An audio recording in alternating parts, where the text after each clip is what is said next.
Vamos começar novamente. Vou esperar que todos entrem, que o Saulo entre, para que a gente possa fazer essa live. Não deu certo, ele não me via. Aguarda um minutinho, Saulo, que eu vou te chamar, tá?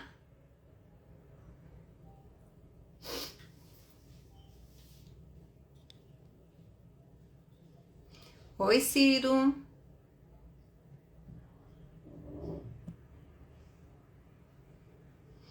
Eu vou te chamar, Saulo, para mim ficar mais fácil. Eu acho que vai dar mais certo. Vamos lá. Vou te chamar agora. Então, mandar uma alô. Vamos ver se agora vai dar tudo certo. Opa, agora deu certo. Agora deu certo, eu também estou te vendo. Olha que beleza. Deixa eu só organizar minha câmera aqui, que eu estou com uma meia testa só. Agora sim, ficou perfeito. Como vai, seu Saulo? Tudo Bem, bem? graças a Deus, lindo você. Tudo bem, Graças a graças a Deus. Deus. Ai, que bom que a gente consegue se ver e que vai dar super certo, Se Deus quiser. se Deus quiser. Então, Estou muito feliz com o vamos. convite. Estou muito feliz com o seu convite, né? Para mim é uma grande alegria, é uma honra estar aqui com você, para a gente conversar aí sobre literatura. Isso é muito bom. Isso é bom demais. Eu acho que é uma das melhores conversas depois de música que pode se ter é Sim, literatura, não é é. verdade? Eu Aqui, sei, junto com a música. sim, Junto eu com a sei que música você também. é Então, também ligado à música, não é isso? oi? Você também é ligado à música, não é isso? Gosto muito de música. Componho, já compus algumas músicas, né? Já participei de alguns festivais, para também música para a igreja. Recentemente compus uma música por conta de uma situação muito particular que aconteceu aqui na minha cidade, que é no interior do estado do Rio, Piraí, uma imagem que havia sido roubada há 17 anos foi recuperada e então Olha que voltou. legal. Aí eu compus uma música, mas a música e a literatura sempre fizeram parte da minha vida, né? Talvez a literatura um pouco mais, ou eu tenha me expressado um pouco mais através da literatura do que da música, né? Mas sempre as duas andaram de mãos dadas aqui comigo, lá em casa e aqui também, né? Durante toda a juventude, a música foi muito importante também. E eu quero que você conte para a gente como que a literatura entrou na sua vida, desde quando você gosta de ler e qual foi o primeiro livro que você leu, que você gostou, enfim, como que aconteceu a literatura na sua vida? Então, vai ser muito bom conversar com você, com vocês, com todos que estão nos acompanhando, né? Porque vai ser um momento também de eu poder recordar algumas coisas. Eu creio muito nessa espontaneidade da conversa, porque acaba fazendo com que a gente recorde, ou que seja recordado, né? Daquilo que realmente, afetivamente, marcou a gente, né? E pensando um pouco nisso, meu pai era professor de língua portuguesa e literatura brasileira, Olha que professor bacana. Ciro. Isso. E eu escrevia pequenos poemas e vendia para ele, por centavos. Né? Entendi. Vendia os meus poemas para ele. Isso vendia os meus poemas por centavos. Né? Até lembrei daquele ator que hoje ele vive mais de literatura, que é Eduardo Tornag. Eu tive com Uhum. ele em algumas feiras literárias, né? Na verdade, festivais de poesia em Andrade Costa, em Vassouras aqui, né? Ele tem um lema que ele fala assim: vendo poemas, não vejo problemas. Ou seja, o vendo de ver e vender, né? Então, isso foi o meu primeiro início com a literatura, né? Escrever pequenos poemas e vender para o meu pai. Meu pai comprava, e era uma forma de incentivar a leitura, né? Eu me lembro, me recordo de alguns livros, no colégio, né? Mais na literatura infantil. Me lembro depois também daquela série Para Gostar de Ler, eu tenho alguma recordação. Mas o que me marcou mais mesmo foi a poesia, quando eu comecei a ler Drummond de Andrade, por exemplo. Eu comecei com Drummond de Andrade na poesia, né? Li algumas coisas de Drummond, fiquei impressionado. Depois passei para Vinícius de Moraes, eu li os sonetos de Vinícius de Moraes, aquela forma, né, tão ritmada, tão correta, ao mesmo tempo, não era algo mecânico, né, nem somente uma técnica, havia também ali aliada a todo sentimento, toda a paixão. Eu gostei muito, talvez o único poema, e digo até dentre os meus, que eu saiba de cor, é o Soneto da Fidelidade do Vinícius Moraes. O restante eu não me lembro. A minha memória é muito ruim também, tem isso. E eu agradeço a Deus por essa memória ruim, porque às vezes eu me pego esquecendo coisas que eu deveria me lembrar. Às vezes eu me pego falando com quem eu já briguei, sim, e não é porque eu sou bom, é porque a minha memória é ruim mesmo, Porque né? esqueceu. Mas me lembro do... eu esqueci que eu tinha brigado, aí pronto, né? Aí volta tudo ao normal. Então, eu me lembro do início, assim, da leitura que me marcou mais Drummond de Andrade, o Amar se aprende amando, e depois os poemas de Vinícius de Moraes. Esses foram, assim, que eu consigo me recordar aqui agora, que tem essa memória afetiva que me marcou. Depois, passado um tempo, eu não li muitos romances. Na realidade, eu não li muitos romances, apesar do colégio muitas vezes solicitar a leitura e tudo, Sim. mas eu não li, eu não tenho essa recordação muito forte na minha memória. Depois eu apresentei os meus poemas para um grande amigo, já falecido, Emanuel Xavier Bittencourt, grande amigo meu. Eu apresentei meus textos, meus poemas para ele, e ele falou comigo assim: leia Rubem Braga. Ele me mandou para a crônica. Ele me mandou para a crônica. Né? Até escrevi recentemente uma crônica que chama Recado de Primavera, publiquei em alguns jornais, porque é um título de um livro do Rubem Braga, né? Recado de Primavera. E eu que gostava de Vinícius e fui ler as crônicas do Rubem Braga e as crônicas também. Eu vi que a poesia do Rubem Braga se diluía no dia a dia, no cronos do tempo que ele relatava ali, nos casos que ele contava, nos casos simples, mais corriqueiros, daquilo que ele observava no dia a dia, mas era tudo dito de uma forma poética. Sim. E aquilo me encantou. Né? O Rubem Braga ele é talvez o mais poeta de todos os cronistas. Né? Ele tem uma... E aquilo me abriu como se fosse um leque de opções. Eu entendi alguma coisa que, inclusive, recentemente, numa dedicatória que eu fiz para um dos meus livros, eu coloquei que, na realidade, a poesia ela é um dos caminhos da literatura. Né? Ela é um dos caminhos. Nós temos outros caminhos, outros gêneros literários que compõem a literatura, mas ela é sempre a paisagem. Ela é um dos caminhos, mas ela é sempre a paisagem. Né? Ela sempre que florir, que deixa o ambiente mais, digamos assim, transcendente. Né? Essa é a poesia. Então, a paisagem é que eleva. Né? E com a leitura do Rubem Braga, eu comecei a escrever também crônicas. Aí já os poemas ficaram um pouco de lado, né? E as crônicas começaram a aparecer mais. E eu escrevi em alguns jornais. Escrevi em jornal local aqui em Piraí, do Barão, do grande amigo César Mackenzie. Aí escrevi em revistas, escrevi em Barra do Piraí, no Caderno Especial, e fui escrevendo em alguns sites, mais crônicas, né? E os poemas eu deixei, os poemas meio que de uma forma menos publicada, né? Eram coisas mais pessoais, né? Quando eu atingi, desculpa se eu tiver... Não, você pode me interromper a qualquer momento. É bom você falar, porque você está englobando todas as perguntas numa resposta só. Pode continuar, fica à vontade. Desculpa se eu apressar um pouco, talvez, Não, né? Mas fica tranquilo. quando eu completei 50 anos, né? Isso foi em 2018, né? Eu resolvi reunir, né, os poemas que eu compus na adolescência, né? E depois os poemas que eu compus mais na fase adulta. Porque na juventude as crônicas dominaram, né? cena, né?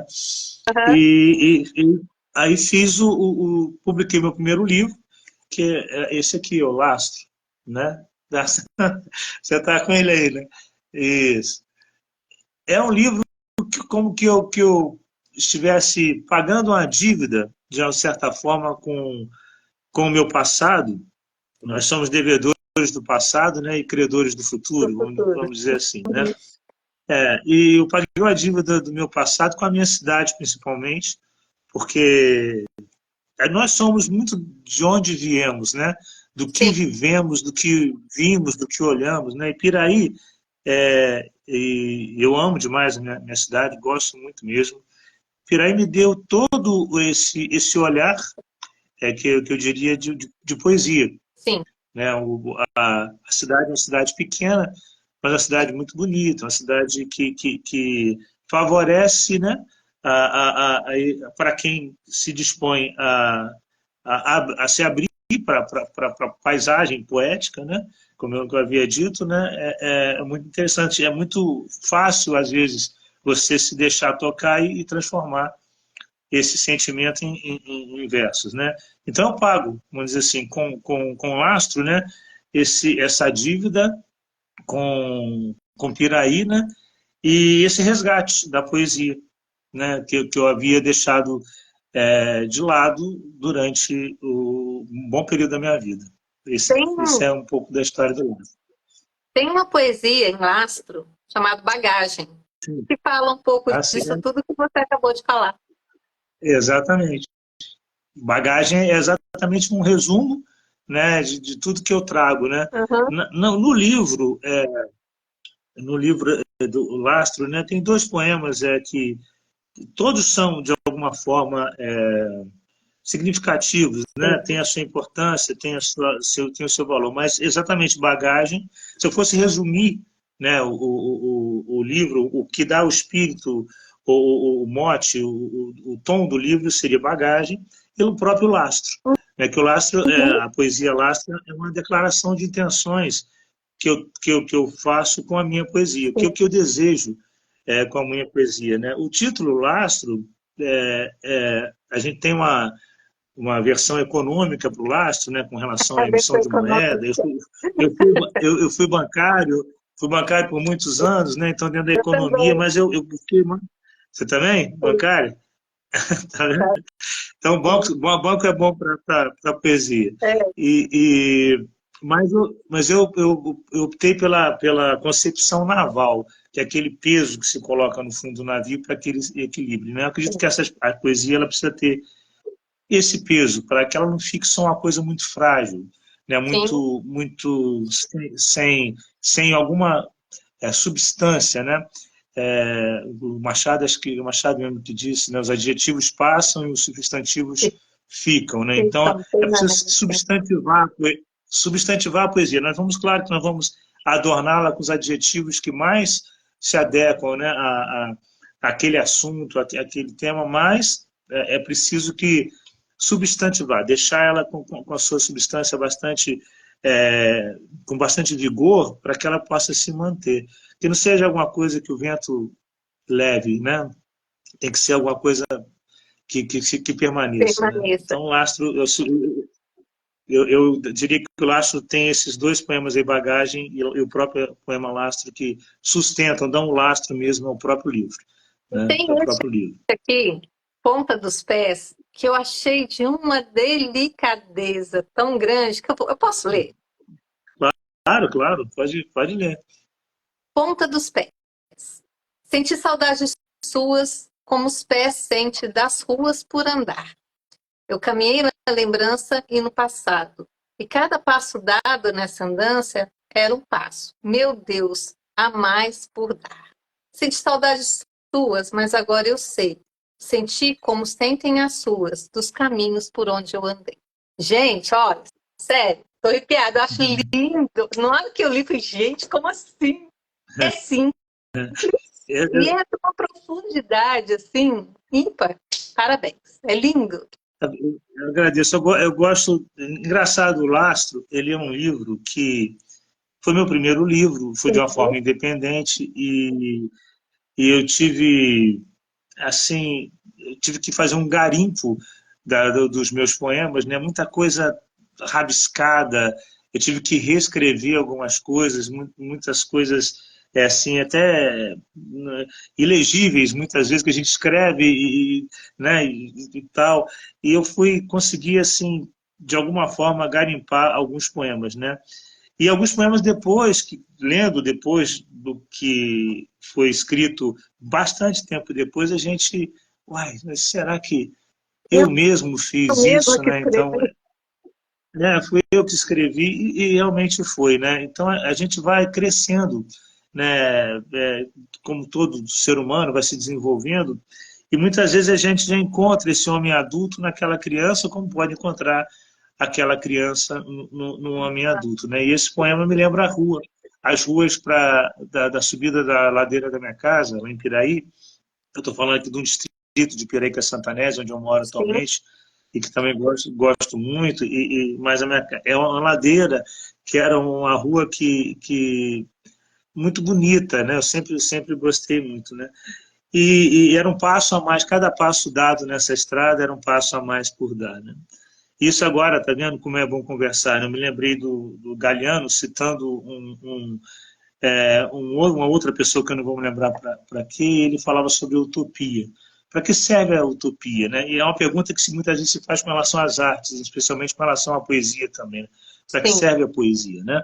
Para que serve isso? Né? E a utopia, ele serve, o Galeano fala, não é dele essa frase, ele faz questão de ressaltar que a outra pessoa, que eu não vou me recordar o nome, diz que a utopia serve para que nós caminhemos, para que a gente sempre vá adiante. Então, aquele horizonte inatingível, ele pode ser inatingível, mas faz com que nós caminhemos, sabe, que nós andemos em direção a ele. E isso é muito bonito. Isso é uma pergunta: para que serve a utopia? Serve para fazer caminhar. E a poesia é uma pergunta também que muitas vezes já vi na internet, né? Para que serve a poesia? Faz essa pergunta quem realmente só entende a vida de uma forma utilitária, né? Só para quem entende que só tem valor aquilo que pode ser utilizado. Na realidade, se uma pessoa não tem todas as suas faculdades, por exemplo, ela perde seu valor. Na realidade, ela é uma pessoa, independentemente se ela faz ou não alguma coisa, se ela tem essa ou aquela limitação. É, tem um outro texto que fala sobre como as flores, como a infância do mundo vegetal. E o autor, ele diz que ela serve para nada, apenas para a alegria dos nossos olhos. Olha, se é para a alegria dos nossos olhos, Não é para nada. servir não é para nada, entendeu? Então realmente é para que a gente entenda. E assim é a música, assim é a pintura, assim são o cinema e assim é a vida. Então a poesia existe, a arte existe porque a vida não basta, né? O Ferreira Goulart tem até essa frase muito conhecida, né? O Barbosa, E o poeta ele desculpa. O Marcelo está perguntando se foi o Fernando Birro que falou a Oi? frase. O Qual Marcelo está frase? perguntando aqui, ó. Essa que você falou da poesia, aqui, ó, tá vendo? Fernando Birro, o Birri.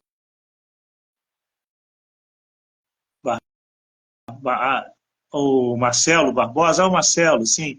O que o Marcelo, eu não consigo ler aqui direito aqui, só meio. Ele perguntou se Se essa frase é do Fernando Birri. não, não sei, não sei dizer. Aqui sobre o Galeano, né? Que o Galeano falou. Ah, eu acho que é um nome assim. Me parece que o Marcelo tem razão. Que o Galeano se referia a uma pessoa, mas eu não lembro o nome da pessoa. Pode ser sim. Pode ser que seja dessa pessoa sim. Era um nome parecido com esse. Pelo menos é o que eu me recordo, né? Então, vai Mas ser isso mesmo. Desculpa ter te cortado, tá? É porque não, estava não, ainda dentro do assunto. É lá, ele falou para que serve não, a poesia, é esse mesmo assunto. é. Então, continua. Desculpa, eu te interrompi. Você estava falando sobre. Então, sobre exatamente essa inutilidade, né? Que muitas vezes as pessoas dão à poesia e, na realidade, são pessoas que nós somos o que somos porque fazemos a poesia, porque temos esse tipo de sensibilidade. Não somos apenas bípedes em plumes, né? Homens que caminham sem asas, vamos dizer assim, que são... Aham. Nós temos muito mais, nós somos essa união, né? De corpo e alma, de espírito, né? E tudo isso é necessário. Se eu não me engano, é Dostoiévski que fala que a beleza salvará o mundo, né?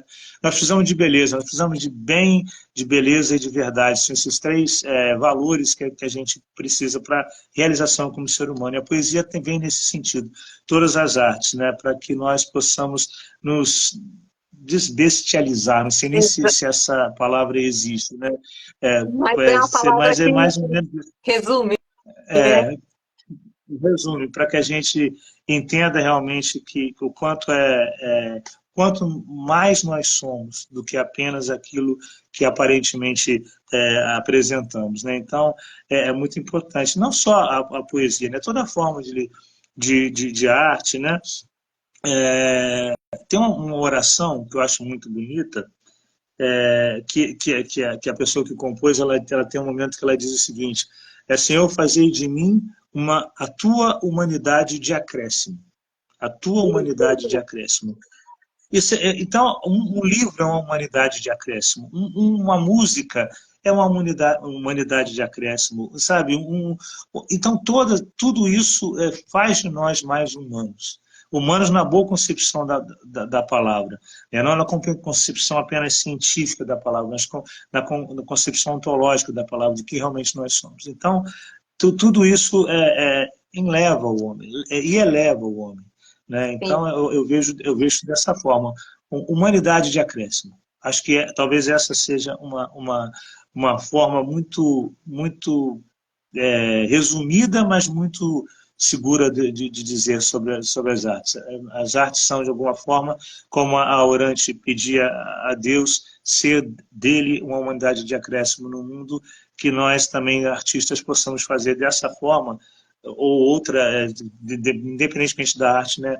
Uma humanidade, sermos uma humanidade de acréscimo para o mundo, que precisa tanto disso, precisa muito disso. Porque se a gente for parar para pensar no grosso de tudo isso, a arte, ela salva. Se Sim? uma pessoa está triste, ela procura uma música, uma poesia, um lugar bonito para pintar, para desenhar, para se expressar, ela canta. Isso tudo é arte. É, É isso que salva a pessoa quando ela não está suportando a dor em si. A arte, ela é. vem É o que para tirar a dor que a gente não passou. aguenta. Tudo que está dentro, que sufoca, ele expressar na arte, independente de que arte seja. É o espelho do É o que belo. você sente. É o que É, o é como Barbosa falou. A arte é o espelho da alma, é tudo que você reflete, que você coloca para fora de uma forma para te aliviar ou para aliviar a pessoa com quem você está, ou a quem você ama, ou outras pessoas que de repente você nunca vai ver na vida. Mas é uma é, forma de você trazer isso para o mundo, seja ela qual é, um- é, um- for. é uma terapia, né?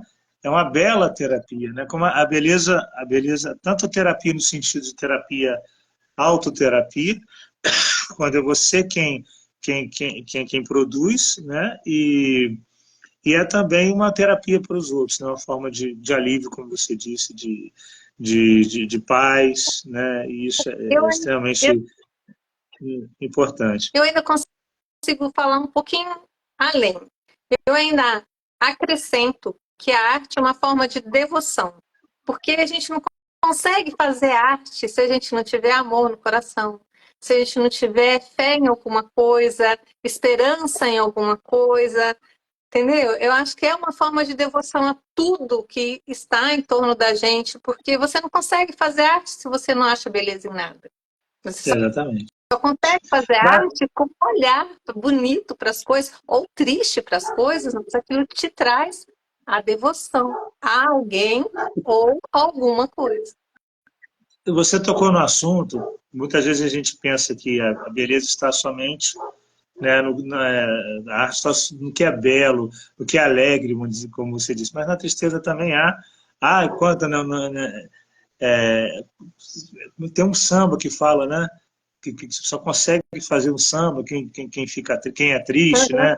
Alguma coisa nesse sentido, que diz isso aí. Realmente, o que eu entendo, assim, muitas vezes, é que há uma linguagem Sim, que, que paira sobre nós, né? Que é uma linguagem que cabe ao artista, e no caso específico ao escritor, e mais especificamente ao poeta, né, decifrar essa imagem. Né? É a poesia que paira sobre as nossas cabeças, está envolvendo também todo o nosso entorno aí, o nosso entorno é envolvido por poesia, e cabe ao poeta fazer essa tradução, não sei se é bem isso, trazer essa linguagem para uma linguagem escrita, para uma linguagem artística, que as pessoas possam perceber. Há uma beleza, há um salmo que fala exatamente isso, né?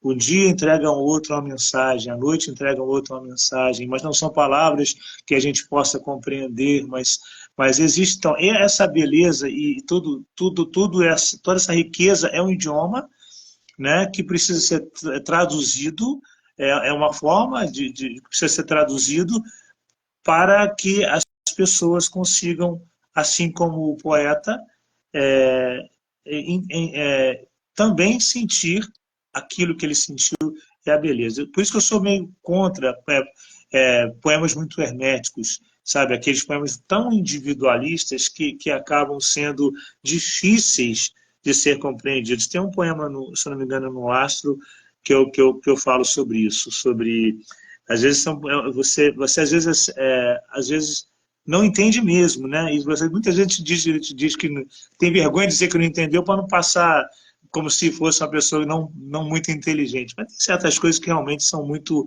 herméticas, muito fechadas, né? Por isso que eu entendo que é um trabalho também, sem deixar que a coisa que a mensagem seja prejudicada por uma vulgaridade, alguma coisa assim, mas fazer com que as pessoas também possam entender, né, a poesia.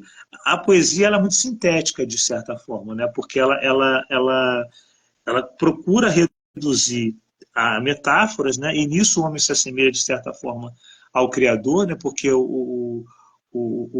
o Manuel de Barros fala o absurdo divino das imagens. Porque o homem passa a ser, de alguma forma, um criador à medida em que ele cria essas imagens, essas metáforas.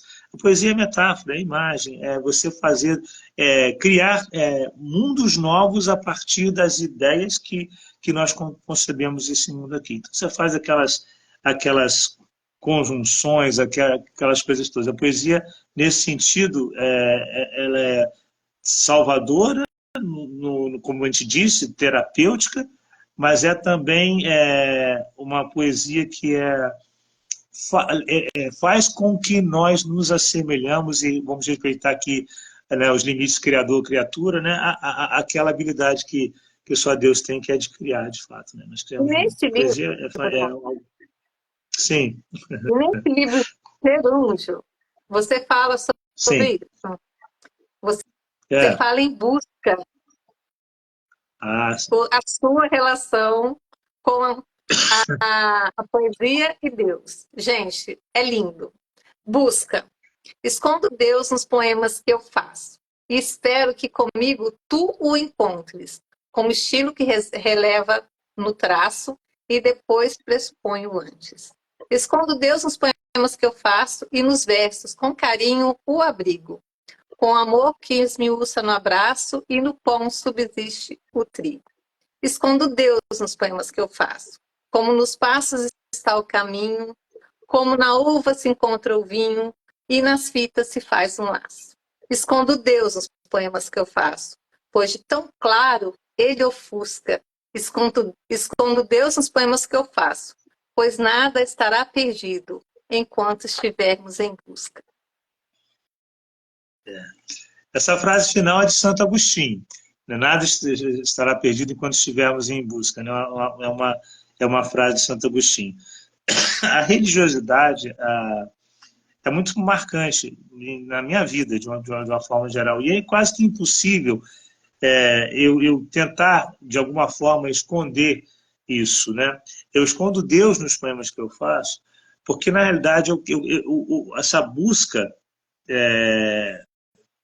que eu procuro que a pessoa comece, ela no final chegar à figura do Pai, a figura de Deus, né? Toda poesia, ela, como é uma linguagem divina, ela leva com que o leitor também se aproxime. Mas isso não exclui que você possa tocar em assuntos que não sejam somente sobre esse assunto Sim, religioso, alguma coisa. sim. Você precisa também ter esse olhar aberto para as questões sociais, né?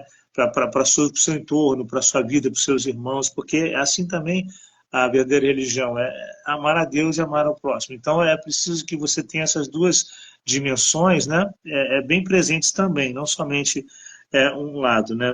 E esse olhar da poesia que também olha o outro, né? Ela se reflete. Gerúndio é um livro, já agora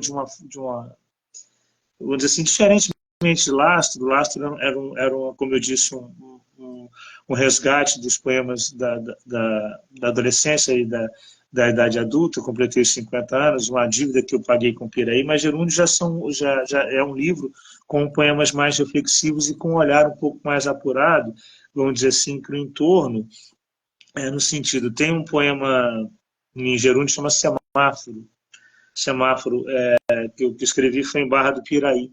E foi realmente no sinal de trânsito, e eu não escrevi sobre esse assunto especificamente que aconteceu, mas que me levou a escrever. Eu me lembro que eu estava aguardando o sinal abrir, né, e vinha de um lado da calçada uma babá empurrando um bebê num carrinho de bebê. E do outro lado, uma cuidadora empurrando uma cadeira de rodas com um senhor bem velhinho. E elas se encontram, né, e começam a conversar, e o velhinho e a criança se entreolham, né? E eu ali no meio esperando o semáforo abrir. Então, eu não falei sobre esse assunto especificamente, não dei esses detalhes de como foi concebido o poema, mas foi nessa situação.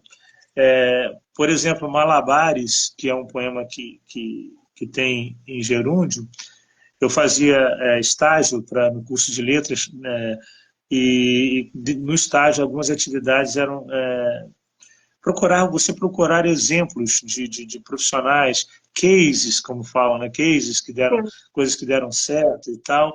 E eu me lembro que eu vi um vídeo de um diretor de escola, que foi uma pessoa muito pobre, muito simples, e estudou, batalhou, professor, diretor, e diretor, ele vê um dos seus alunos também no sinal de trânsito jogando malabares, né, jogando os malabares. Então, dali ele ficou assim, numa primeira vez impactado com aquela situação e tudo, mas ele volta para o colégio e resolve estabelecer no colégio, descobrir no colégio quais eram os alunos que tinham talento para alguma coisa, e descobriu diversos alunos. Então, daquela situação que muitas vezes trouxe um pouco de tristeza para ele, vendo a situação daquele menino, né, ele conseguiu desenvolver lá dentro da unidade escolar dele talentos de literatura, talentos de tantas outras coisas. Que Então, esse olhar gerúndio. Oi? fantástico isso, essa história é fantástica. A visão Pois é. que ele teve para poder, né, Ele fazer teve, problema. né? Ele pegou, não, vou procurar ver quem é que sabe, qual habilidade artística tem os alunos do meu colégio para poder desenvolver e tal. Então, é só olhar, o próprio título do Gerúndio, ele nasce de um poema, o poema Gerúndio. O poema Gerúndio é para um personagem aqui da minha cidade chamado Fernando. Ele, em determinado momento da vida dele, ele começa a caminhar pela cidade e repetia o nome dele, Fernando, Fernando, Fernando, Fernando. Por isso é gerúndio, disse ando, ando, ando. E uma vez, indo em direção peguei a Dutra em direção à Volta Redonda e passei pelo Fernando na estrada e entrei no posto de gasolina ali, fui fazer algumas coisas, fiquei pensando na vida do Fernando. E comecei comecei a escrever o poema, em determinado momento, ele fala assim, ele vai apenas a duras penas, com penas nos pés. Ele vai apenas a duras penas, com penas nos pés. E quando eu saio do estabelecimento, está o Fernando sentado, e ao lado dele, nos pés dele, uma pena de uma ave. Eu Olha, falei, meu Deus, isso é uma poesia profética ou é uma profecia poética, né? poética. E aquilo, eu fiquei assim, sabe, impactado por aquela imagem. O que cabe a nós, de alguma forma, na literatura, nas artes, de uma forma geral, é apurar o olhar, é saber olhar, é querer olhar, né? É ter esse olhar. Tem um poema em Lastro, eu não sei se eu vou conseguir achar, que eu sou ruim não lembro que página fica esse, aquele poema, mas é mais ou menos isso que eu quero dizer com o poeta. Deixa eu ver se eu acho aqui. É um poema bem pequenininho.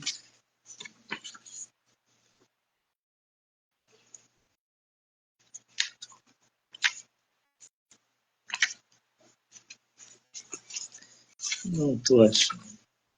Quando a gente fica nervoso, a gente não... Comandante Sardinha. Achei aqui, Comandante Sardinha.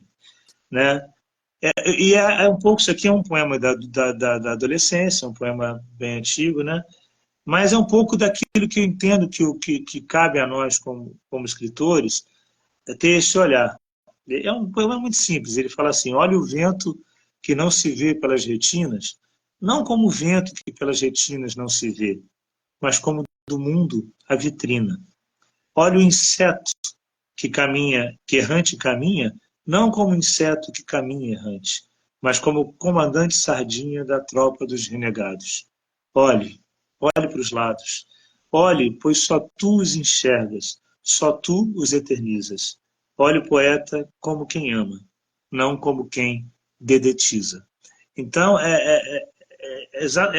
precisa ter esse olhar. Né? Essa é uma das funções do escritor, é apurar esse olhar. Porque a linguagem está aí, né? E a gente é só procurar dar atenção. Esse dia eu vi uma frase, não sei de quem que dar atenção é uma forma de amor, entendeu? Sim, De alguma forma, dar atenção é uma forma de amor. E acho que é mais ou menos por aí. O Gerúndio tem esse mote, já um livro muito mais, com esse olhar um pouco mais amplo, né? Eu estava um olhar mais piraiense sobre Piraí e sobre a minha vida e nessa reflexão toda, e depois aqui em Gerúndio já a poesia ela como que se abre, ampliou. né? Como era um botão e a poesia ampliou a poesia, né? Quando há uma ampliação, vamos dizer assim, né? Às vezes pode ser que a gente fique um pouco perdido com relação ao estilo, né? Porque você tem um estilo, quando você começa a ampliar o estilo, talvez parece que a identidade do poeta muitas vezes acaba sendo um pouco diluída, né? Mas depois eu pude perceber que não é bem assim, não. Você começa nessa busca, você começa a encontrar, entendeu? Até ser apurado, né? Já estava lá no início tudo isso que hoje eu escrevo e sempre existiu, só que eu fui descobrindo aos poucos. Então, né, a essência, o substantivo permanece, os adjetivos é que são alterados de acordo com o tempo, né, com a vida e com as situações. Né? É um livro que eu gosto muito, o Gerúndio, e é um livro que, que é bem diferente de Lastro, mas é um livro que talvez complete um pouco, se completam, né, naquilo que cada um precisava para chegar à sua essência maior, né, Eu mais única. eu acredito que Gerúndio seja uma escrita mais madura do que foi É, Lastro. Porque, como é, eu li ao contrário, eu li Gerúndio primeiro e depois Lastro, então aham, eu vi a diferença da escrita. Então, Gerúndio, para mim, ele passa uma visão mais de mundo, igual você falou, menos de Isso. Piraí, né? Não é porque estava muito concentrado, né? E os sentimentos que você aborda, a forma como você passa os sentimentos dentro de Gerúndio, ela é mais madura, ela é mais abrangente e não deixa de ter sensibilidade, óbvio, de lastro, óbvio que não, mas é de uma forma mais, como é que eu vou te dizer? Consciente. Como se você É. pensasse para colocar os sentimentos ali, né? E a outra forma era uma forma mais orgânica, o poema saía e pronto, entendeu? Mas não deixa de ser É, bonito, muito pelo contrário. São é belezas distintas, um com uma distintos, né? simplicidade muito grande e a outra com uma simplicidade ímpar e simplesmente, né, sendo redundante, maravilhoso. Ah, obrigado. O lastro, ele... Engraçado, o lastro, quando eu vou para alguma apresentação, saraus, enfim, o lastro parece que toca mais as pessoas, o lastro, né? O lastro fala mais ao coração das pessoas. Já o gerúndio, quando apresento, fala mais a razão das pessoas, né? Exatamente. Leva mais a reflexão. Lastro, por exemplo, tem poemas que são muito fortes em algumas situações. Tem um poema que eu estou sempre em Volta Redonda e é uma grande alegria. Tem muitos amigos dentro da literatura em Volta Redonda. A Academia Volta Redondense de Letras é uma grande parceira da Academia Literária de Piraí. Está aqui o nosso banner, né? E, e sempre quando eu vou à Volta Redonda, eu li alguns poemas e um poema chama Volta Redonda 9 de Novembro, que foi um o assassinato de 3 trabalhadores na Companhia Siderúrgica Nacional, né? E eu li esse poema. Claro que óbvio que estou dentro do local, estou em loco, né? Em Volta Redonda, onde aconteceram as coisas, né? Mas não somente por isso. O laço ele tem um impacto maior. Especificamente esse poema, ele me trouxe, e é um poema de lastro, uma grande alegria. Eu tive recentemente num sarau, no Teatro Gassemes, em Volta Redonda, e houve uma apresentação de uma peça de teatro que chama Chaminé, que é da diretora Estael de Oliveira, e ela compôs essa peça a partir de alguns livros, e um dos livros é de um grande amigo meu, de uma pessoa que eu sou extremamente fã, José Alguenim. O Guenin escreveu Relatos de um Arigó. Arigó são aqueles que você conhece, sabe, de Volta Redonda, provavelmente são aqueles que vieram construir Volta Redonda, Construíram. Siderúrgica. Então, relatos os arigós, né? Inclusive foi o símbolo da Bienal de Volta Redonda que é o Bienal sobre a gentileza, mas os arigós estavam lá, né? na Bienal. Os pássaros, né? Muito bonitos lá, pintados lá. E então eu pude perceber na apresentação da peça os versos do Guenin. Né? O Guenin, eu havia lido o livro do Guenin, Relatos de um Arigó, aí eu percebi, aí eu perdi um pouco a vergonha, fui ao palco, falei assim, olha, não pude deixar de perceber, fiquei muito emocionado com a apresentação da peça e gostaria aqui de quebrar o protocolo e ler um poema que eu fiz para a Volta Redonda, naquela situação e tal. E li o poema, todo mundo gostou muito, aí a Estael me perguntou se poderia utilizar. Eu falei, claro, não há problema nenhum, vou ficar muito feliz. Passou-se um tempo, não sei lá quanto tempo, e eu voltei para uma outra apresentação no Sarau Converso do meu amigo Jean, atual presidente da Academia Volta Redondense de Letras, o Jean, e era uma apresentação do Sarau Converso, e teve também a apresentação da Chaminé. E a Estael colocou os versos de Volta Redonda 9 de Novembro nas falas dos trabalhadores que foram assassinados. Foi uma coisa assim emocionante, né? E os próprios atores, depois encontrei com o Igor, que é um dos atores, veio falar comigo da emoção que ele sentiu, né? Então, o Lastro talvez leve, tem essa pegada sentimental e era mais crua a forma poética com que eu fazia, né? Agora, o gerúndio já é mais uma forma mais filosófica, religiosa, teológica, até do que a da poesia, né? E depois eu me aventurei em contos, né? Eu não sei se o facão... Aí, aí tá aí o facão. Mas antes da gente falar do facão, deixa eu abrir só um parêntese. Em 9 Ah, de novembro, eu estava na rua, em Volta Redonda. Eu vi tudo em loco. Eu estava lá. Eu sofri, eu vi, eu chorei, eu passei medo.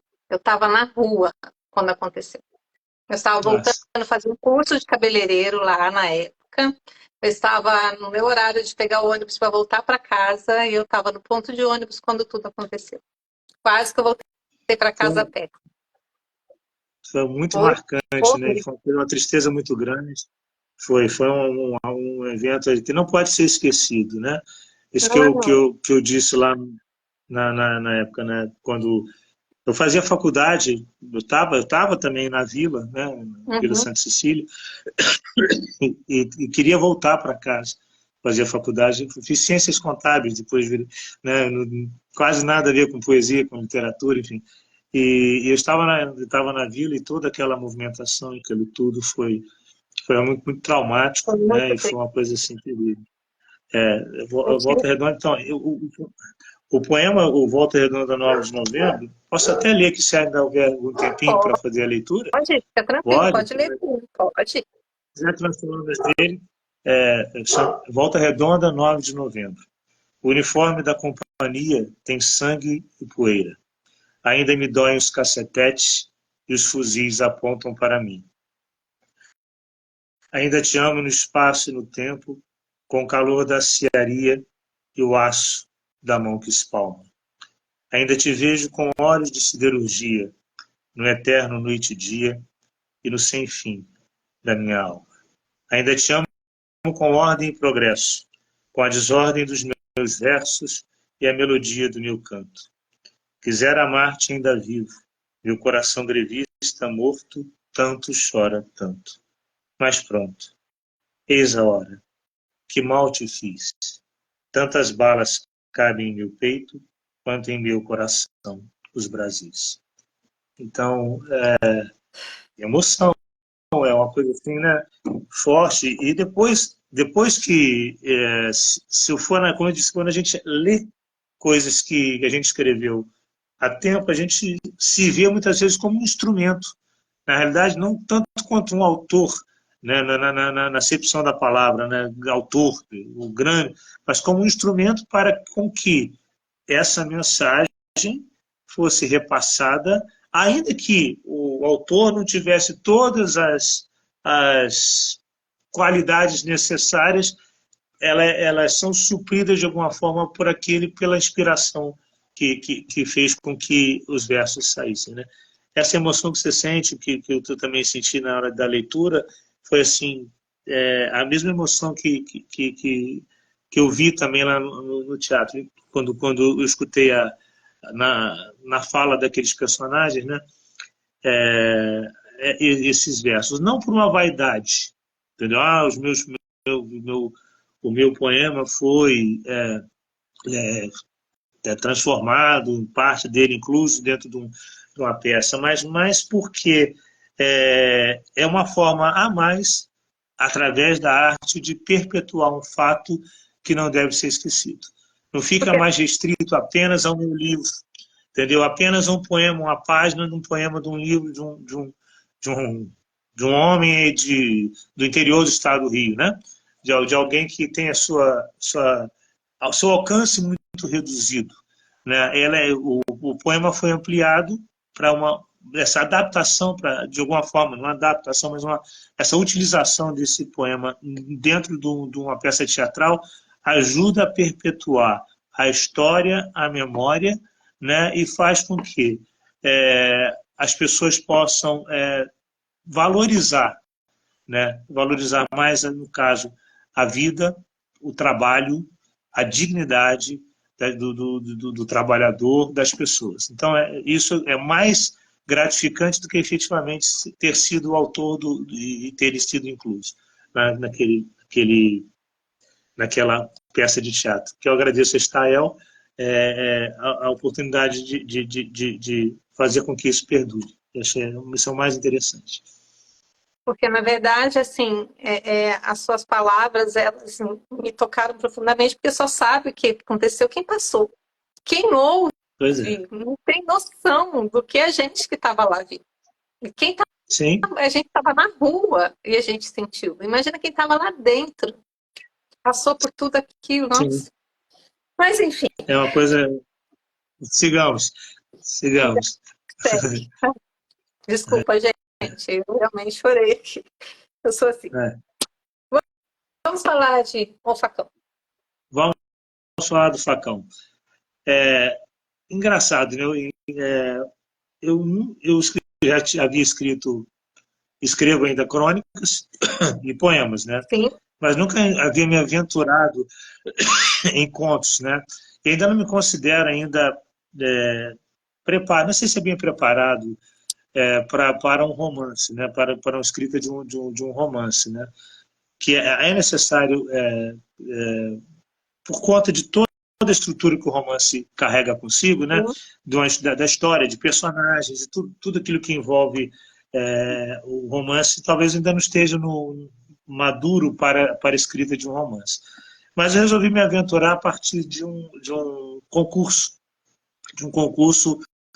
que o Parque Arqueológico e Ambiental de São João Marcos, que fica em Rio Claro, quem não conhece São João Marcos, é uma cidade muito próspera, próxima, Rio Claro e São João Marcos, ali aqui no sul do estado, que foi inundada por conta da criação da represa, né, de Ribeirão das Lajes, para poder levar água e energia. O Rio de Janeiro precisava crescer e levar água e energia para o Rio de Janeiro e represando as águas aqui em cima, eles chegavam com a conclusão que conseguiriam levar esse desenvolvimento para o Rio de Janeiro. Mas só que essa construção aí fez com que a cidade... É uma história muito longa, não vou me entrar nos detalhes, mas a cidade foi inundada e hoje tem as ruínas, e nessas ruínas há um parque arqueológico e ambiental, e eles fazem comumente concursos, né? E de literatura. É muito interessante o trabalho cultural que eles fazem no parque. Tem os artistas do parque. Eles fizeram, então, um concurso de contos. E que a temática deveria falar de São João Marcos, se passar em São João Marcos e tal. E eu comecei a escrever, então, motivado por isso, só vou me aventurar aqui, e comecei a escrever o Facão. E fui, não fui o primeiro lugar, mas fui terceiro lugar no concurso, né? E aí eu fiquei assim, pô, já de cara, né? Muitas vezes a gente já tem alguns concursos, e concurso é uma coisa meio, às vezes, tem, né, dois lados, é preciso a gente também entender que nem sempre é somente avaliado as questões qualitativas, né? Tem muitas outras coisas que envolvem o concurso. Para isso, digo isso para não desanimar as pessoas que muitas vezes mandam coisas para concurso e às vezes não são escolhidas e acham que não tem valor. Não, você tem valor sim, a sua poesia tem valor, o seu conto tem valor, o seu romance tem valor, o que você escreve, crônica, o que for, tem valor.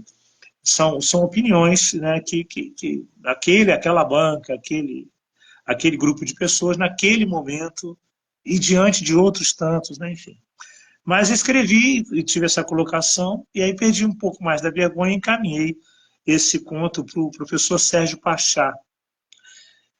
Conheci através da internet e recentemente fui à casa dele lá no Rio de Janeiro, em Botafogo, para conversar com ele.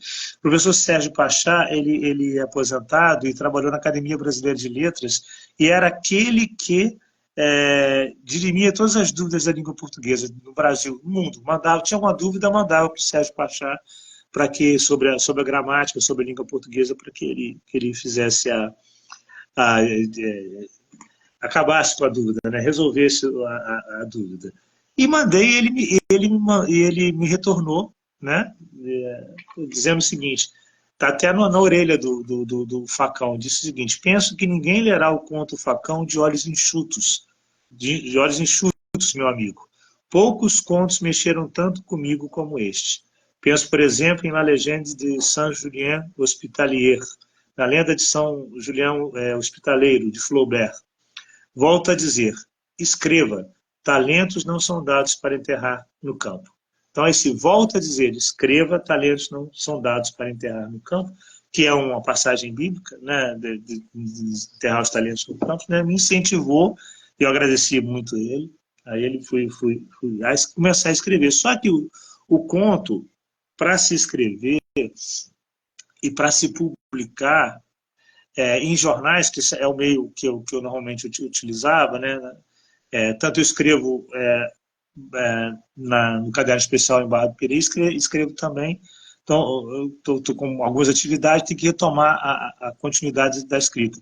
No Jornal Norte Fluminense, em Bom Jesus, Tabapuana, também sou membro da Academia Bom Jesusense de Letras, lá em Bom Jesus, Tabapuana, que é norte do estado. Então, para jornal, você precisa de uma coisa curta. Tem aquele espaço, aquela diagramação, você tem que obedecer aquilo tudo. Isso me forçou, de alguma forma, a escrever pequenos contos. Né? Pequenos contos. Porque o jornal exigia. Não o jornal em si, mas as dimensões dali, do meio, exigiam. Né? E eu comecei a ter a história, tem que ter uma história que seja, de fato, interessante e que tenha seja sintética, né, e que seja, de alguma forma, impactante. Que ela tenha rapidamente, porque um conto é pequeno, né? Tem um autor, não sei se é Cortázar, que fala que o romance vence por pontos, o conto vence por nocaute, né? No embate no embate com o leitor, né? O romance vence a luta de boxe, né? Por pontos, e já o conto ele vence por nocaute, né? E então fui tentando desenvolver essa técnica, e nesse próprio aprendizado de escrita do conto para envio para os jornais, eu colecionei um número de contos que eu achei, eram poucos contos, mas com o Facão, que era um conto maior, e um outro conto chamado Libação, que é um outro conto também maior, o Facão se passa em São João Marcos, né? E Libação se passa em Piraí. Né? O cenário é Piraí e o Facão em São João Marcos. Né? Eu reuni esses contos e até publicar um e-book, comecei a ver como é que faria, pensando em outras coisas. E aí, eu falei assim, a editora Patuá, lá de São Paulo, é uma editora conceituada, ela lançou uma chamada, fez uma chamada, abriu uma chamada para recepção de originais para lançamento na Flip, em Paraty. Né? Ela recebeu em torno de 3 mil originais. 3 mil originais. E muita coisa. Para serem analisados, enfim. E eu mandei despretensiosamente o Facão, aquilo que eu reuni, né, o Facão e pequenos outros contos da alma. E foi escolhido, o Facão foi escolhido. Então foi uma grande alegria, porque é o primeiro livro que eu escrevo num gênero que eu não tenho tanta vivência como eu tenho com a crônica e com a poesia, e mandei e foi aceito, e uma editora resolveu publicar. É como uma chancela, né? Uma credencial, né? Uma validação, né? Uma validação, exatamente. Uma validação de que o texto agradou, né? Então eu fiquei muito feliz com o Facão. E o Facão ele reúne esses contos pequenos, e são contos também com toda a temática religiosa, mas no dia a dia é como se fosse uma mistura da poesia, né, já julgando os personagens agora. Agora você já não lida somente com os versos, onde não há de fato um personagem, pode haver, mas não há de fato, é só alguma coisa que você não nomina, não diz quem é, já no conto. Então, há esse entranhamento dessa minha característica dentro de personagens. Aí tem o velho, tem o doente, né, tem o homem rico, né, como se fosse, respeitando, obviamente, a distância enorme e infinita que existe entre a palavra de Deus e a palavra escrita, a literatura do homem, como se fossem pequenas parábolas, Sim. pequenas historinhas, né? Pequenas historinhas que revelassem não somente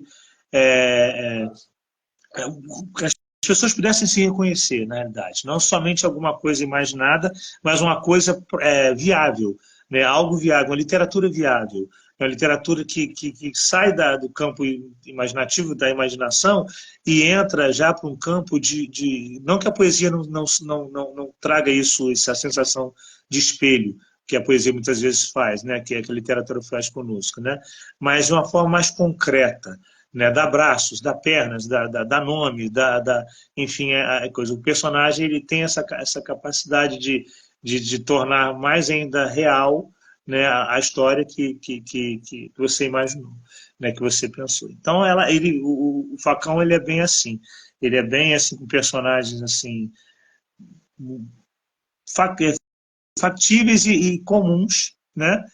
Comuns que você consegue reconhecer. E foi uma grande alegria o Facão, o conto Facão.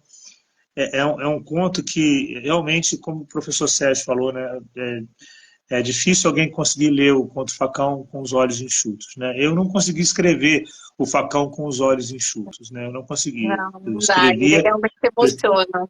São dois. foi impressionante. São dois que me Exatamente. pegaram. São dois que me É, pegaram. O Facão e Das Dores. das dores é que abre o Quando eu livro, li né? Das Dores, eu quebrei. Eu quebrei com Das É. Dores.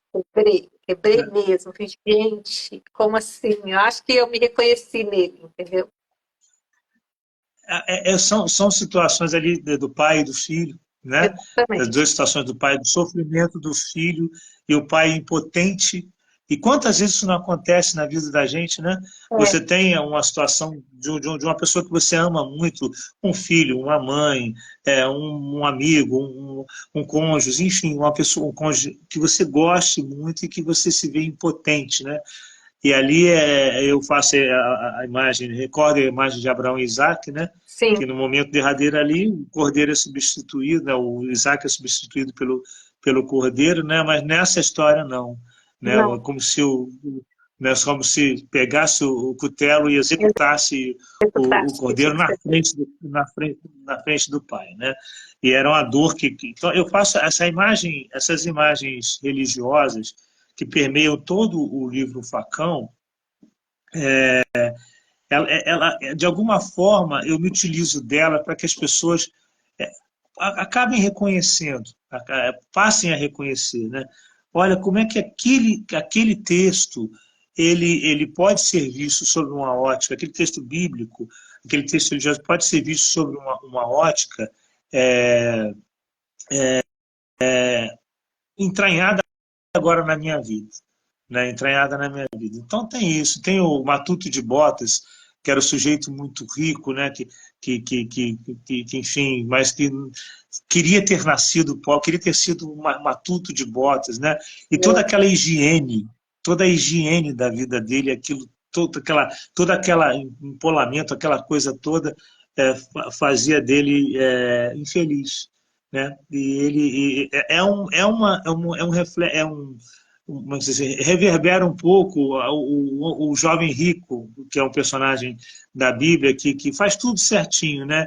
Vende tudo, dá aos pobres, então aí ele se entristece. Ele se entristece. Então, esses personagens bíblicos e essas histórias bíblicas, elas estão como que diluídas ali, os evangelhos, na realidade, eles estão como que diluídos ali em, em, em pequenas histórias, né? As dúvidas, os salmos, quando você vê, quando você se coloca diante da morte, diante de alguma situação, né? Da eternidade. Eu uso a eternidade como mote, né? Como que o tema do Facão, se eu pudesse dizer, o tema é a eternidade, né? Tem uma frase de Santa Teresinha que diz que a vida é um instante entre duas eternidades. Nós estamos entre duas eternidades, né? Uma eternidade anterior à nossa existência e uma eternidade posterior à nossa Posterior. existência. A nossa existência aqui. Então, esse instante que a gente vive, ele é como que pressionado sobre essa eternidade. Tanto que a capa, se você for ver, ela é uma capa que faz esse risco aqui, isso, o risco aí no meio, né, como duas realidades, né, distintas, né, mas a parte vermelha, ela como que se adentra, ela escorre, vamos dizer assim, né, e mancha a parte. É o eterno entrando no tempo. Aquilo que é de eterno que entra no tempo, né? É exatamente o que eu procurei fazer. É um livro que tem me dado muita alegria, né? Só para não sei se eu tenho falado bastante, que desculpa se eu estiver Não, a gente só me está excedendo. nosso tempo, mas pode falar. Você falou o quê? Não, Eu não o entendi o nosso que você tempo falou. já está acabando, mas dá para você falar Tá mais um bom. pouco, fica à vontade. Então, só para poder levar, dar gosto à pessoa para ler o Facão, o conto Facão, né? É a história de um ex-seminarista que abandona o seminário para se tornar articulista de um jornal em São João Marcos, né? E o município, ele é articulista e os artigos que ele escreve são abolicionistas. Ele sofre um atentado e a partir desse atentado a vida dele, a gente não sabe muito bem aquilo que é a realidade, aquilo que se passa dentro do psicológico do Bernard, que é o jornalista, né?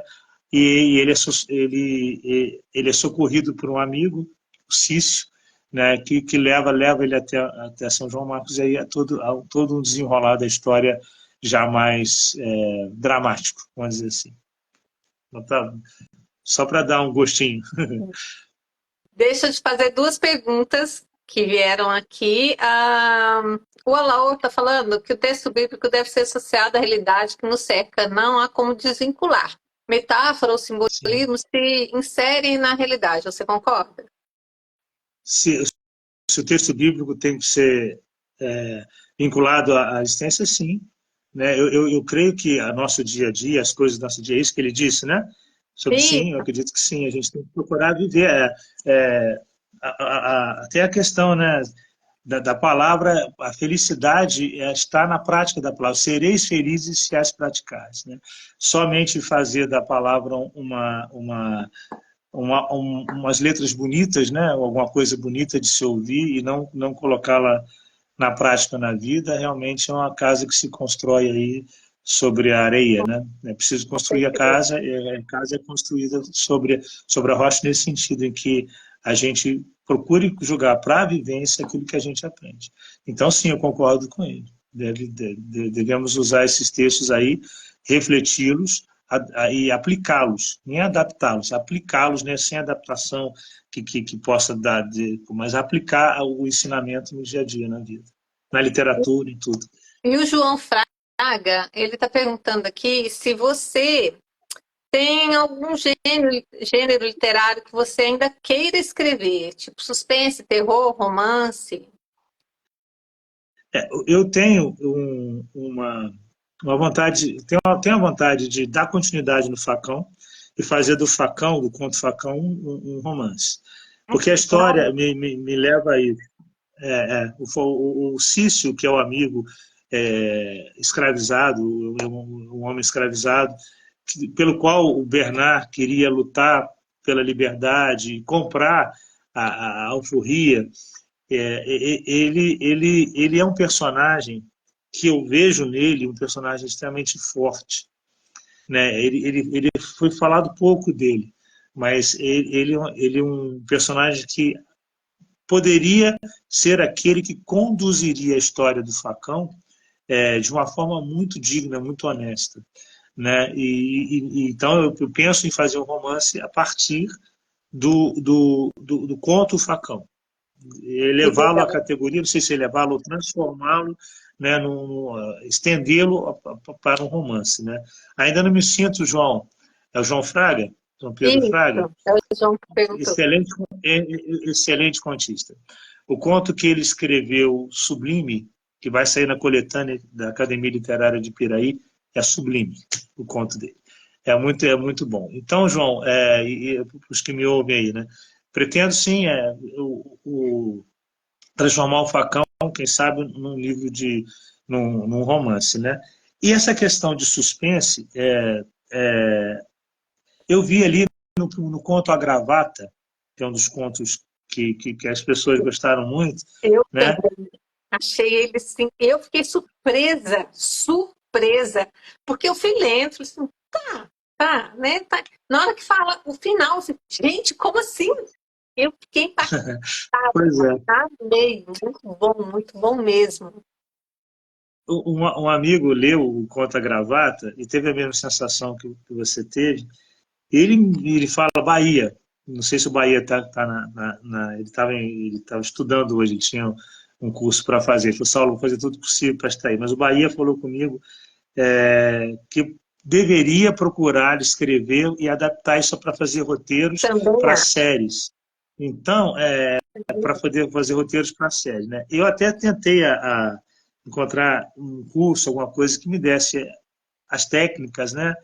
E fazer. É uma coisa que eu gosto muito. Meu filho, não sei se está aí o Ciro, acredito que esteja, ele vai lembrar de tantas vezes que nós ficamos juntos assistindo as séries Além da Imaginação, que são séries antigas, né, que dão para nós, né, essa, como é que se diz assim, o gosto pelo mistério, pelo suspense, por esse tipo de veio, vamos dizer assim, literário, né, dentro isso a gente pode usar em diversos gêneros, né, mas então ali eu acho que é possível também tentar desenvolver esse tipo de suspense e de mistério, de crimes, de alguma coisa assim, e tentar desenvolver já em outro sentido, não de um romance, mas em roteiros para pequenos, né, pequenas adaptações para outros tipos de televisão, não sei.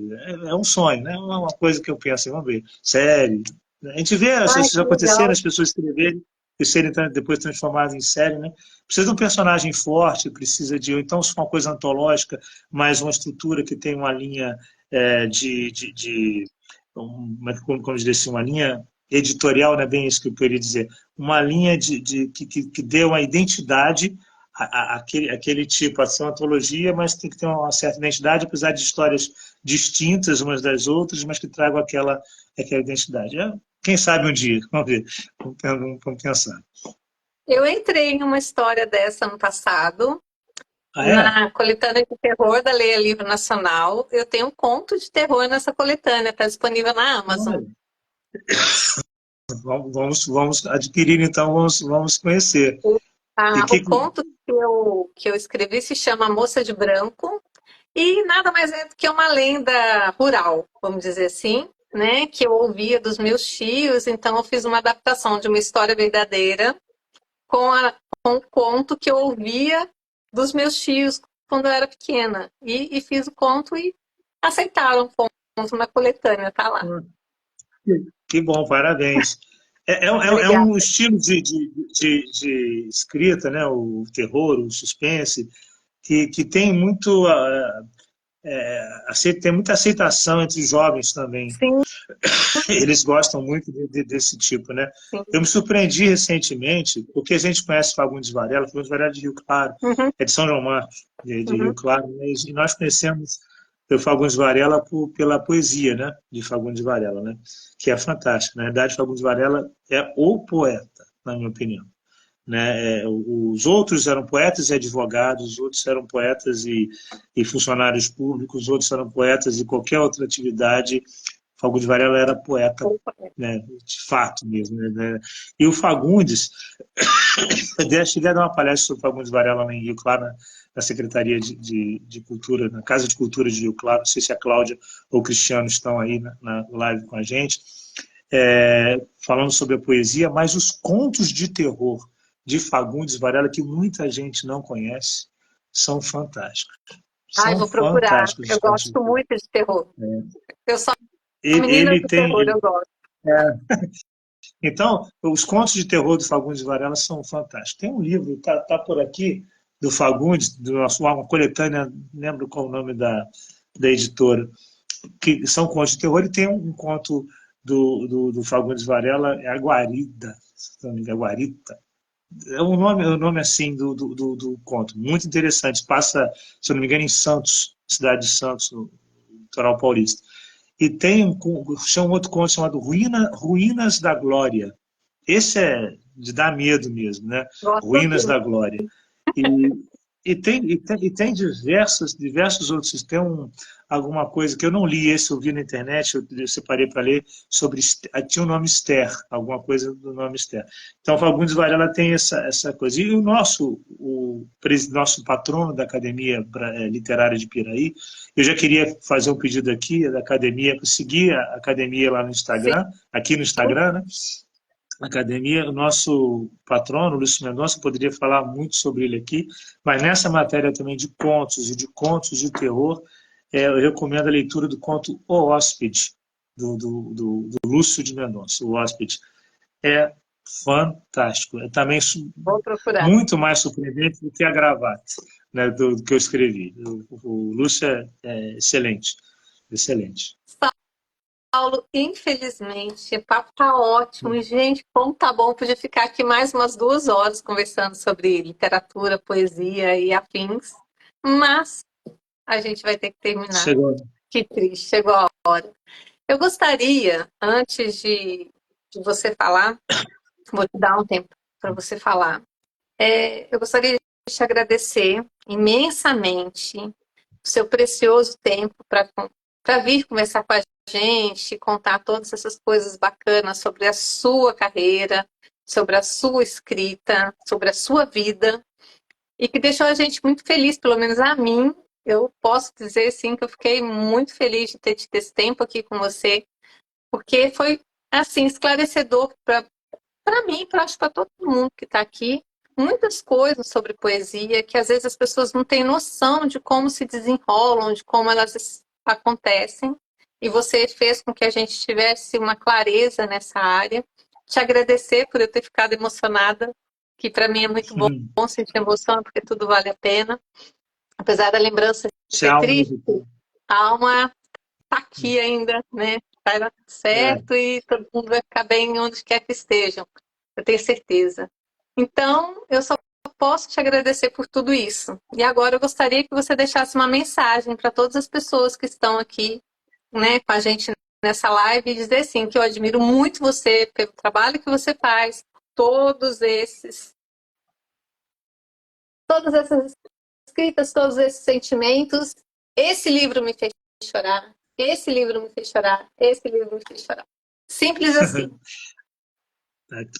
Fique à Olha, vontade, passe a mensagem que você quiser para todos nós. eu agradecer, primeiramente, em primeiro lugar, né, agradecer a você o convite, dizer que estou sempre disponível, que é uma grande alegria conversar sobre literatura, conversar com você. Agradecer também a forma com que foi conduzido, né, parabenizar, porque me deixou muito à vontade.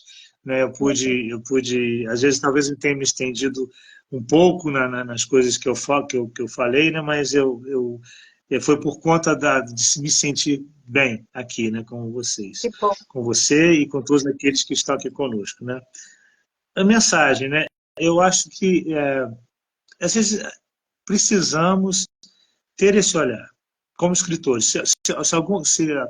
Tem certeza que tem muitos escritores nos Sim, acompanhando, né? sim, É, sim. é, ter esse olhar, procurar desenvolver esse olhar, como nós falamos, porque a partir desse olhar carinhoso, amoroso, atento, porque atenção é amor, sobre as coisas, sobre o mundo, sobre as pessoas, é que a literatura vai nascer, né, e que vai ter o poder de mexer com as pessoas, de modificar a vida das pessoas. Né? Não desistam, não desistam porque alguém falou alguma coisa, fez algum comentário e você logo se desanimou com relação a isso. É insistir. Muitas vezes os comentários, eles a princípio parecem um pouco ruins e tal, mas talvez a gente depurando aquilo que a gente se sentiu ferido, alguma coisa assim, a gente possa entender aquilo como um motivo para melhorar, né? Eu me lembro que eu fiz um curso de comunicação e expressão pelo banco que eu trabalhava, né?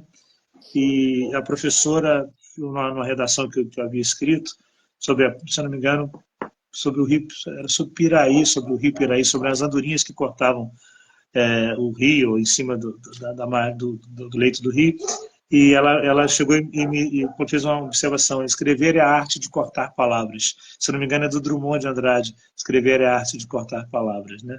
Então, aprender a deixar que o sentimento venha, depurar esse sentimento, cortar essas palavras, procurar a substância, deixar que os adjetivos sejam ornamentos que tragam a beleza, que os substantivos tragam a verdade. Né? Os substantivos tragam a verdade, os adjetivos tragam a beleza, e aí você vai desenvolvendo essa literatura. E se desafie, esse desafio, né, como desafio com escrever contos, né, e desafie, né, a tentar outras formas de escrever, e que a gente entenda que você mostrou meus 3 livros, né, mostrando os meus 3 livros assim, né, eu não imaginava tê-los, né, os 3, né, há alguns anos atrás, há poucos anos, não os 3 aí, né, os 3 livros, né, e fazer da literatura não só a literatura que faça com que as pessoas sejam tocadas e que possam crescer, mas que você também seja beneficiado pela sua própria literatura, ajudando você a refletir sobre a vida. Acho que é isso que é um recado que eu gostaria de dar. Ai, que bom. E foi muito bom ouvir isso de você, porque eu tô meio assim para lançar um livro e eu tô ainda sem saber, segura, enfim. E ouvir isso de você, como eu já ouvi, todos os dias eu ouço o JH ali, você tem potencial, ali faz, escreve, não sei o quê. E outras pessoas também falando, mas todos os dias o amor da minha vida fala comigo, você tem potencial, faz que vai dar certo, não sei o quê. Eu vou acabar Isso. fazendo. Eu vou acabar fazendo Vai porque fazer assim, eu tenho uma pessoa do meu lado, que é o JH, que ele me incentiva o tempo todo a escrever o que eu já tinha escrito, na verdade, há muitos anos atrás, já tinha feito tudo para ter um livro e eu não sabia, na verdade, nada disso. Eu escrevi em diários, um dia eu fiz um fogueirão e queimei tudo.